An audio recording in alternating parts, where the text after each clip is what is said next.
What's up, y'all? What's good? I'm back. Here I am.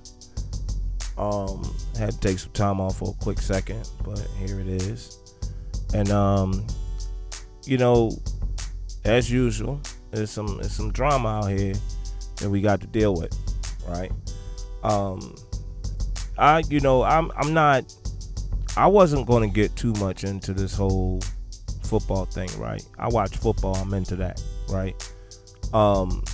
That's going, that whole part right there is a different discussion. But today I want to have this discussion with you about people performing at the Super Bowl and all of the anger that people are feeling and disappointment that people are feeling when you see people performing at the Super Bowl. Now, Gladys Knight is supposed to be performing the Star Spangled Banner. She's supposed to sing the Star Spangled Banner. Travis Scott, Big Boy, and Maroon 5, I think. Maroon 5 is supposed to be performing at the halftime show. Right? So I got mixed feelings about this, right? Like I really feel like if you looking at Big Boy and Travis Scott and them as sellouts, I think that's crazy, because if that's the case, you should believe that everybody on every football team, every black person on every football team is a sellout as well. You know what I mean? You can't look at these dudes and say, yo, look, y'all shouldn't be performing, right, when the football players themselves are performing, right, for the whole game and for the whole season. You know what I mean? These dudes going out season after season and they performing. So, I'm not going to look at these dudes like they sellouts because they're performing at the halftime show. Go do what you got to do, right? All right. Now, Gladys Knight, right? I'm not going to call Gladys Knight a straight sellout, right? I'm not going to call her a sellout, but I don't think that she should perform the Star Spangled. I don't think that she should sing the Star Spangled Banner. I feel like, and the reason why I feel like Gladys Knight is too good for that. Gladys Knight is an R&B legend, right? She's an R&B legend and shit. She was on Motown and shit, you know what I'm saying? She did, for younger folks, for people who don't, if you don't know who Gladys Knight is, right? So I'm gonna break it real quick. She is R&B soul gospel singer. She's 74. All right, she started singing in 1952, bro. Right, 1952 she started singing. Her peers were like Patti LaBelle, Aretha Franklin, Natalie Cole. That's people that she did collabs with or whatever, right? She got 11 number one R&B singles, 6 number one R&B albums. She's in the Rock and Roll Hall of Fame. So basically, Gladys Knight is like the shit. You know what I'm saying? Overall, Gladys Knight is the shit. She's a very accomplished R&B soul singer, right? Okay. So I feel like this is a great resume, but honestly, I feel like she's too good to sing the Star Spangled Banner. And I know that might sound crazy, but she is too good to sing. She is too great. I don't believe I said good. She is too great to sing the Star Spangled Banner. Why?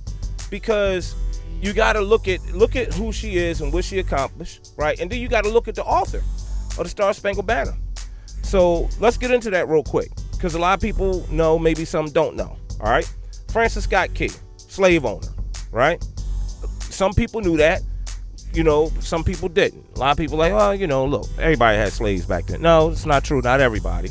Some people wanted slaves that didn't have them, but not everybody had slaves, right?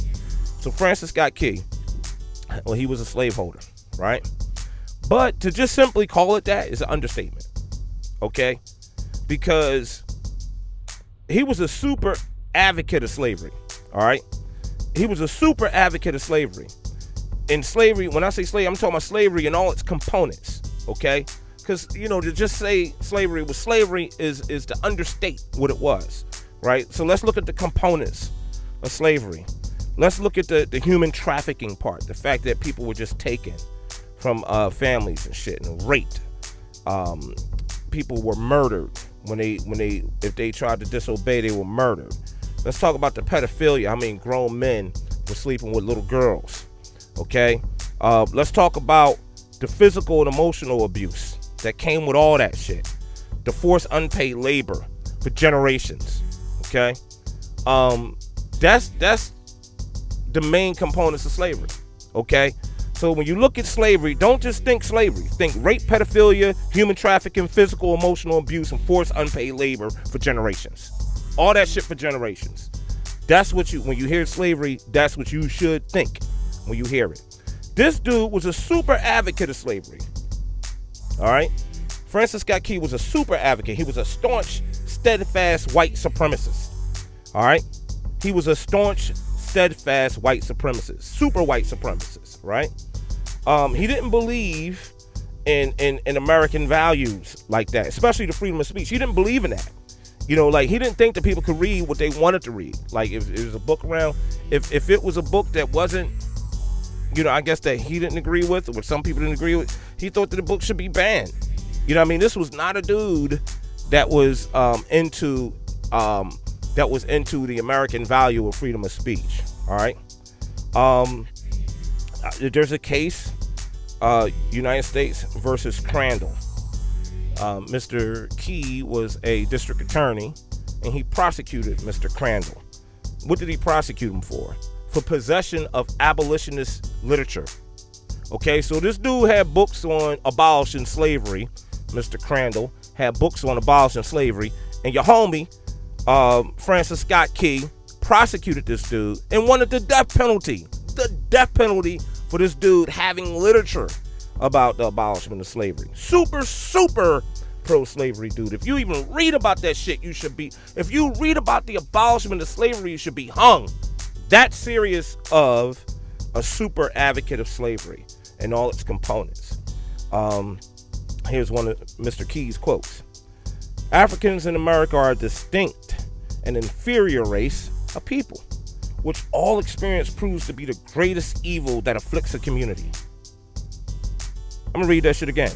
African Americans, basically, he was saying, black people are a distinct and inferior race of people.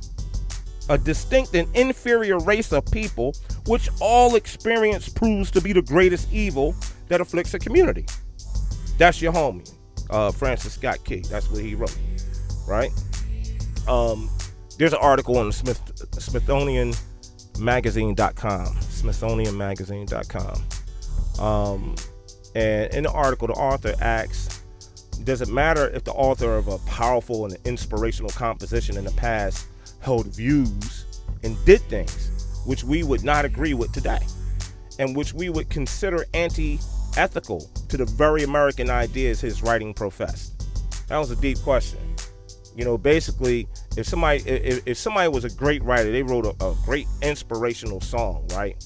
You know what I mean? Does it matter that they did things that we didn't agree with in their personal life, and that they held views that we didn't agree with in their personal life? You know, especially if some of those views was against American ideas that his own writing bragged about, right? That's a little weird and shit, right? That's your homie, Francis Scott Key. No descendant of slaves in America, no American descendant of slaves should ever sing a song written by this dude. Fuck that dude. I mean, I think I said enough about Mr. Key, right? Fuck Francis Scott Key forever. All right? This is a no-brainer, right? And then, you know, to sing this song on a national stage is even worse, in my opinion. Gladys Knight will probably not back away from performing the Star Spangled Banner, because to her, maybe it means something different. It is what it is. You know what I'm saying? It is what it is, but to her, maybe it ain't that serious. No American descendant of slaves should sing that song. That's it, man. That's it. Please like and subscribe and share and hit the bell. Like, subscribe, share, hit the bell. And I'll see y'all in a minute. Peace.